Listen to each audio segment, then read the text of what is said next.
पारुल 10 साल की एक बहुत ही मासूम लड़की थी। उसके सिर पर बाल नहीं उगते थे, इस कारण वो गंजी थी। आस पड़ोस, रिश्तेदार और स्कूल में सब पारुल को गंजी या फिर टकली कहकर बुलाते थे। कभी कभी इस बात से पारुल बहुत दुखी हो जाती थी। ये देख पूजा, मेरी मम्मी मेरे लिए कल मार्केट से न्यू हेयर पिन लेकर आई है। अरे शीतल, ये हेयर पिन तो बहुत सुंदर है, मुझे ऐसी पिन्स मंगवा देगी? हाँ हाँ, क्यों नहीं। अरे संभाल कर, देखा जमीन पर गिरा दी। ओ गंजी, इधर आ। हाँ आती हूँ। ये हेयर पिन्स उठा कर दे। Thank you. अच्छा, तुझे चाहिए तो तेरे लिए भी एक सेट मंगवा दूंगी। नहीं, मुझे नहीं चाहिए। तू भी पागल है शीतल, ये गंजी अपने सिर पर हेयर पिन्स कैसे लगाएगी?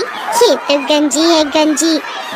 अरे मैं तो भूल ही गई थी, ये तो गंजी खोपड़ी है। तभी वहाँ क्लास टीचर आ जाती है और सब बच्चे खड़े हो जाते हैं। गुड मॉर्निंग बच्चों, आज आप सबके लिए एक बहुत अच्छी न्यूज है। हमारे स्कूल में एक बहुत बड़े लेवल का फैशन शो होने जा रहा है, इसलिए आप सब भी उसकी तैयारी शुरू कर लें। Wow, fashion show! फिर तो मैं ही सबसे सुंदर दिखूंगी।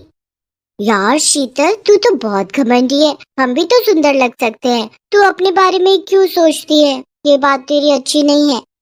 अरे नहीं नहीं, मेरा वो मतलब नहीं था। तुम सब भी सुंदर बन जाना। पर मैं एक रिच फैमिली से बिलोंग करती हूँ, तो मेरे मॉम डैड तो मेरे लिए महंगी ड्रेस खरीद ही देंगे।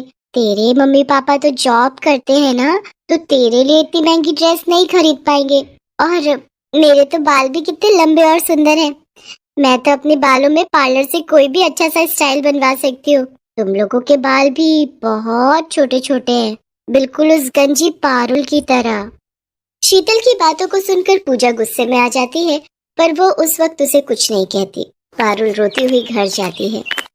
पता नहीं कैसे स्कूल में मेरी बच्ची का एडमिशन करवा दिया। सारे बच्चे इसका मजाक उड़ाते हैं, कब तक सहन करेगी? बड़ी मुश्किल से तो ये स्कूल मिला है, हमारे बजट में भी है। और फिर बच्चे हैं, बच्चों की तो आदत ही होती है एक दूसरे का मजाक उड़ाने की। पारुल बिटिया, हमें कभी भी किसी की बात का बुरा नहीं मानना चाहिए। अगर हम ऐसे ही हर किसी की बात का बुरा मानने लगे तो जीवन काटना बहुत मुश्किल हो जाएगा बच्चे।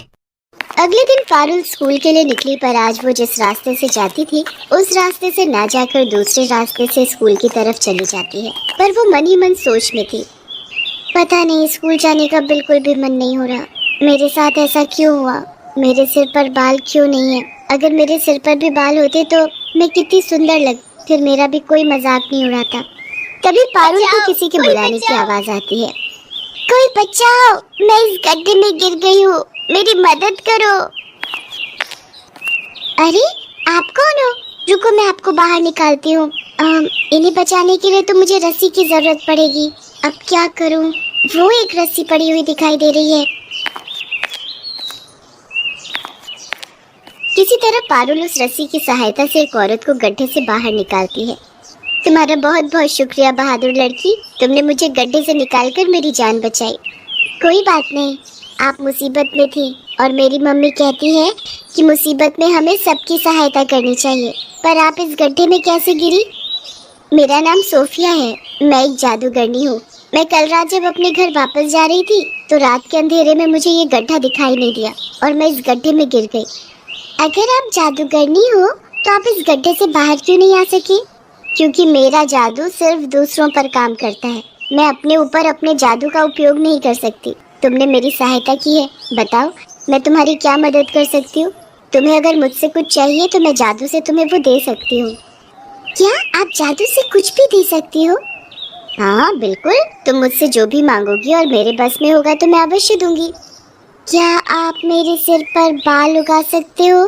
सब मुझे गंजी कहकर बहुत चिढ़ाते हैं। मेरे स्कूल में फैशन शो होने वाला है।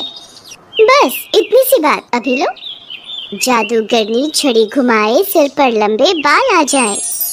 और देखते ही देखते पारुल के सिर पर लंबे और सुंदर बाल आ जाते हैं। अब वो गंजी नहीं थी। पारुल, तुम्हारे सिर पर असली बाल है, ये बात किसी को मत बताना। जब समय आएगा तो सबको खुद पता चल जाएगा। अभी तुम सबसे यही कहना कि तुमने बालों के लिए एक विग खरीदा है। अब तुम स्कूल जाओ और कभी भी मेरी जरूरत हो तो 3 बार मुझे आवाज लगाना, मैं तुम्हारे सामने आ जाऊंगी।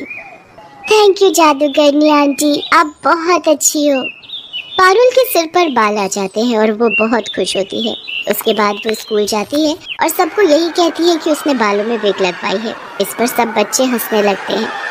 विग लगाने से क्या होता है तो तू अभी भी गंजी ही ना। पारुल शीतल की बात का बुरा नहीं मानती। पारुल घर जाकर अपने मम्मी पापा को सारी सच्चाई बता देती है। कुछ दिन बाद फैशन शो था और वो बहुत सुंदर तैयार होकर फैशन शो के लिए स्कूल जाती है। शीतल ने भी महंगी ड्रेस और महंगा हेयर स्टाइल करवाया था। पूजा के मन में शीतल के लिए नफरत थी। पूजा उससे अपने अपमान का बदला लेना चाहती थी। शीतल बहुत घमंड करती है ना अपने बालों पर। आज मैं उसके बालों में ये गोंद चिपकाकर उसके सारे बाल खराब कर दूंगी ताकि वो फैशन शो में भाग ही ना ले पाए। शीतल, तेरे बाल तो बहुत सुंदर लग रहे हैं, पर बालों में जो ऊपर पिन लगी हुई है ना, मैं उसको ठीक कर दूं? लग रहा है वो नीचे गिरने वाली है। कहाँ गिर रही है, जरा ठीक से लगा दे। पूजा जानबूझकर अपने हाथों में पकड़ी हुई गोंद की डिब्बी शीतल के बालों में गिरा देती है। ओह सॉरी शीतल, मेरे हाथ में तो गोंद की शीशी थी, तुम्हारे सारे बालों में गिर गई है। मुझसे गलती हो गई, मैंने ये जानबूझकर नहीं किया। पूजा, थोड़ी देर में फैशन शो स्टार्ट होने वाला है, तुमने मेरे सारे बाल खराब कर दिए। मेरे सारे बाल चिपक गए हैं, देखो मैं कितनी गंदी लग रही हूँ। अब मैं क्या करूँगी? शीतल रोने लगती है। सब बच्चे फैशन शो के लिए नीचे हॉल में पहुंच जाते हैं। शीतल क्लास में बिल्कुल अकेली बैठी थी। तभी पारुल वहां आ जाती है। उसे सारी बात पता चलती है। तुम चिंता मत करो, मैं अभी जादूगरनी आंटी को बुलाती हूँ, वो तुम्हारे बाल बिल्कुल ठीक कर देंगी। पारुल जादूगरनी को आवाज लगाती है और वो वहां आ जाती है।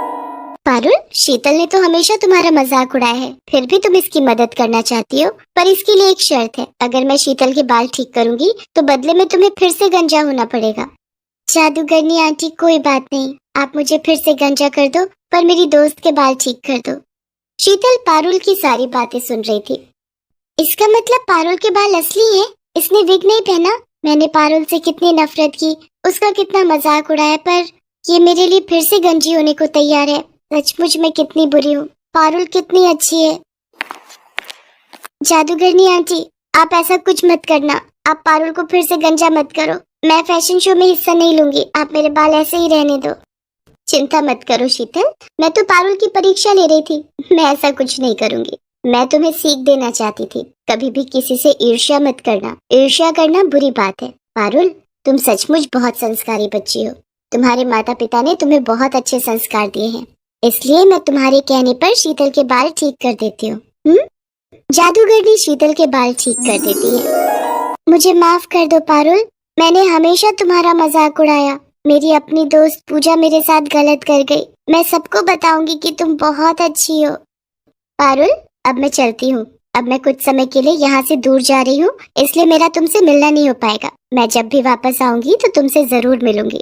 पारुल और शीतल दोनों मिलकर फैशन शो में हिस्सा लेती हैं। शीतल सबको पारुल के बारे में बताती है। शीतल ने पूजा से बात करना बंद कर दिया था, क्योंकि पूजा ने जानबूझकर बहुत बड़ी गलती की थी।